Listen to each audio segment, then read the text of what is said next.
अनीशा एक बहुत ही समझदार और अच्छी बहू थी और वो सबका अच्छे से ख्याल भी रखती थी। बस उसमें एक कमी थी कि वो लोगों को टोपी पहनाकर उन्हें बेवकूफ बनाकर छोड़ती थी। एक दिन अनीशा अपनी सास से कहती है, माँ मैं बाजार शॉपिंग करने जा रही हूँ, शाम तक आ जाऊंगी।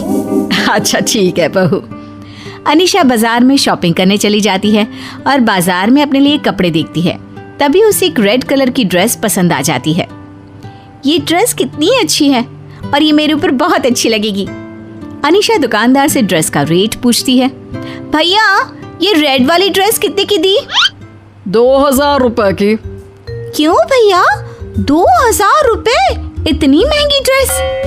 अरे एकदम ओरिजिनल पीस है बहन जी। हाँ वो तो ठीक है पर ड्रेस बहुत महंगी है, इसका दाम ठीक से लगा लो ना। अभी ये सेम ड्रेस मैंने आगे दुकान में देखी थी, 1000 रुपए में मिल रही थी। देखो बहन जी ये एक ही पीस बचा है, चलिए आपके लिए 1500 लगा लेता हूँ, ठीक है? नहीं भैया इस ड्रेस की तो मैं 1000 ही दूंगी। देखो तो इसका कपड़ा भी कितना हल्का है। अरे भैया रेट ठीक कर लोगे तो मैं एक और ड्रेस ले लूंगी। फिर अनीशा एक और ड्रेस देखने लगती है। अच्छा ठीक है चलिए 1000 ही दे दीजिए। फिर अनीशा एक और ड्रेस देखती है और कुछ देर बाद दुकानदार से कहती है, भैया एक काम करो आप मुझे ये रेड वाली ही ड्रेस दे दो, दूसरी ड्रेस मैं फिर कभी आकर ले लूंगी। अरे मैडम अभी तो आप कह रही थी कि मैं एक और ड्रेस ले लूंगी। क्या है ना भैया, फिलहाल मुझे ये रेड वाली ही दे दीजिए क्योंकि मुझे कोई और समझ में ही नहीं आ रही। अनीशा दुकानदार को अपनी बातों से टोपी पहनाकर उसे बेवकूफ बना देती है और उससे 1000 रुपये में ड्रेस खरीद लेती है और फिर उसे उसके 1000 रुपये पकड़ा देती है और उससे ड्रेस ले लेती है। शॉपिंग तो हो गई, चलो अब घर चले। अनीशा ऑटो वाले को रोकती है और उसे अपने घर चलने के लिए कहती है। भैया चलोगे क्या? हाँ हाँ बहन जी 100 रुपये लगेंगे। 100 रुपये? अरे भैया पास ही में तो है, 50 ले लेना। चलिए आप 80 दे देना। अरे भैया मेरा घर कोई ज्यादा दूर नहीं है, पास ही में है, रोज 40 में आती जाती हूँ, आप भी 40 ले लीजिएगा। अनीशा उस ऑटो वाले को अपनी बातों से उलझाकर उसे ऐसी टोपी पहनाती है कि वो 40 रुपए में उसके घर तक जाने के लिए तैयार हो जाता है। आधे रास्ते पहुंचकर ऑटो वाला अनीशा से कहता है, अरे बहन जी और कितनी दूर है आपका घर? बस भैया आ ही गया, ये जो सामने वाली गली है ना उसमें ले लेना। ऑटो वाले को अनीशा धीरे धीरे करके अपने घर तक ले जाती है। बहन जी यहाँ तक आने के 150 रुपए लगते हैं, आप मुझे 40 रुपए में ले आई, अब 100 रुपए दे दीजिएगा।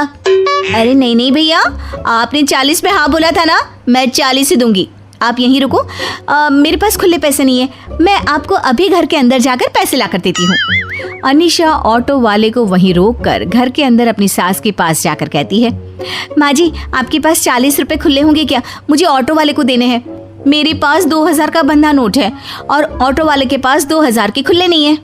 अच्छा अभी दे देती हूँ। सास घर के अंदर जाती है और बहू को 40 रुपए पकड़ाते हुए कहती है, ये ले बहू 40 रुपए।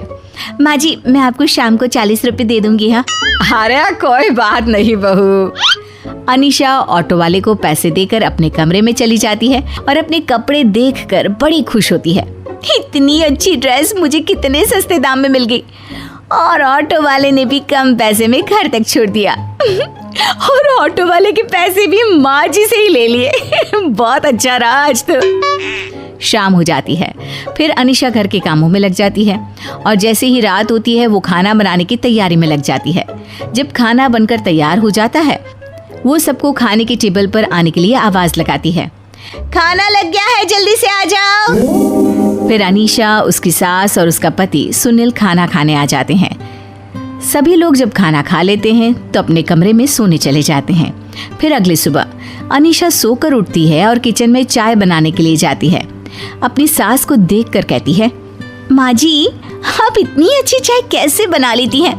मुझे भी बनाना सिखा दो ना, मैंने कितनी कोशिश की आपके जैसे चाय बनाने की पर बनती नहीं है। अरे तुझे मेरे हाथ की चाय अच्छी लगती है ना, तो मैं तुझे बनाकर पिलाती हूँ ना। अनीशा की सास अपनी चाय की तारीफ सुनकर खुश हो जाती है और वो अनीशा के लिए चाय बनाकर उसे पीने के लिए देती है। जैसे ही अनीशा अपनी सास की बनाई हुई चाय पीती है, माँ जी, आपके हाथ में तो जादू है, जादू। आपके हाथ की बनी चाय पीकर तो बस दिन बन जाता है, मन करता है पीती ही जाओ। अनीशा की सास अपनी तारीफ सुनकर खुश हो जाती है और फिर हर सुबह रोज अनीशा को चाय बनाकर पिलाती। अनीशा भी अपनी सास को बेवकूफ बनाकर अंदर ही अंदर बड़ी खुश हो रही थी। मेरा तो काम हो गया, अब मुझे रोज चाय बनानी नहीं पड़ेगी, उल्टा मुझे माँ जी के हाथ की बनी हुई चाय पीने मिल जाएगी। अच्छी टोपी पहनाइए माँ जी को। ऐसे ही अनीशा को जब भी मौका मिलता वो किसी न किसी को टोपी पहनाकर बेवकूफ बनाती।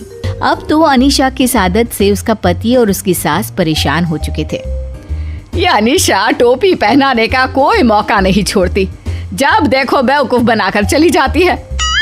फिर अनीशा की सास उसकी टोपी पहनाकर बेवकूफ बनाने की आदत को सुधारने के बारे में सोचने लगती है। इसे कैसे सुधारूं कि ये लोगों को टोपी पहनाना छोड़ दे।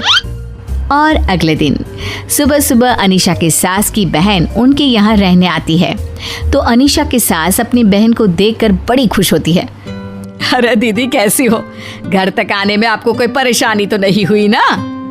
अरे नहीं नहीं, मैं तो यहाँ बड़े आराम से पहुँच गई। तभी अनीशा की सास की बहन अनीशा से कहती है, बहू, तेरे पास 500 रुपए होंगे क्या? अब हाँ माँ जी। वो जरा बाहर ऑटो वाला खड़ा है, उसे जाकर दे दे। मेरे पास खुले पैसे नहीं, मैं तुझे बाद में दे दूंगी। अनीशा अपनी सास की बहन को मना नहीं कर पाती और ऑटो वाले को 500 रुपए दे देती है। मैं सबको टोपी पहनाती थी, आज मुझे ही मौसी जी ने टोपी पहनाकर बेवकूफ बना दिया।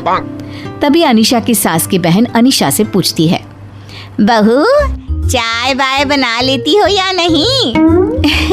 जी वो माँ जी जितनी अच्छी चाय बनाना नहीं आता मुझे। अरे नहीं नहीं दीदी, अनीशा तो बड़ी ही अच्छी चाय बनाती है। तुम एक बार उसके हाथ की बनी चाय पियोगी तो तुम्हारा और मन करेगा कि हर बार उसके हाथ की ही चाय पीऊं। अनीशा कुछ नहीं बोल पाती और ना चाहते हुए सबके लिए चाय बनाकर लाती है। माँ जी, चाय। जैसे ही अनीशा की सास की बहन चाय पीती है, वाह जी वाह, क्या चाय बनाई है तूने, मजा ही आ गया चाय पीकर। ऐसी हर रोज सुबह सुबह तेरे हाथ की बनी चाय मिल जाए तो बस मजा ही आ जाए। क्यों नहीं माँ जी, मैं हर सुबह आपको अपने हाथ की चाय बनाकर पिलाया करूंगी। तभी अनीशा की सास की बहन अनीशा के हाथ में सोने की चूड़ियां देखते हुए कहती है, बहू, तेरी चूड़ियां तो बड़ी सुंदर है। है ना अच्छी? मुझे भी ऐसी ही चूड़ियां चाहिए थी, पर मुझे ऐसी डिजाइन की चूड़ियां कहीं मिली नहीं। बहू, मेरे लिए तुम अपने जैसी चूड़ियां लाकर देना ना, मैं तुम्हें उनके पैसे दे दूंगी। अरे नहीं माँ जी, आपको पैसे देने की कोई जरूरत नहीं है, आप इन्हें ऐसे ही रख लीजिए, मैं और ले लूंगी।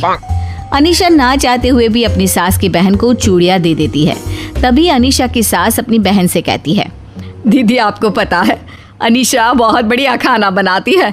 एक बार अनीशा के हाथ का खाना खाकर देखोगी ना तो उंगलियां चाटती रह जाओगी। हाँ, नहीं माँ जी, वो तो बस ऐसे ही, आप मेरी झूठी तारीफ क्यों कर रही हैं? अरे नहीं नहीं दीदी, अनीशा सच में बहुत अच्छा और स्वादिष्ट खाना बनाती है।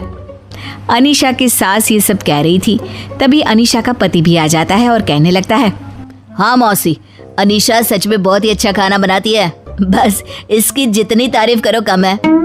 अनीशा अंदर ही अंदर रो रही थी। आज तो सबने मिलकर मुझे ही टोपी पहनाकर बेवकूफ बना दिया। अब से आगे से कभी भी मैं किसी को टोपी नहीं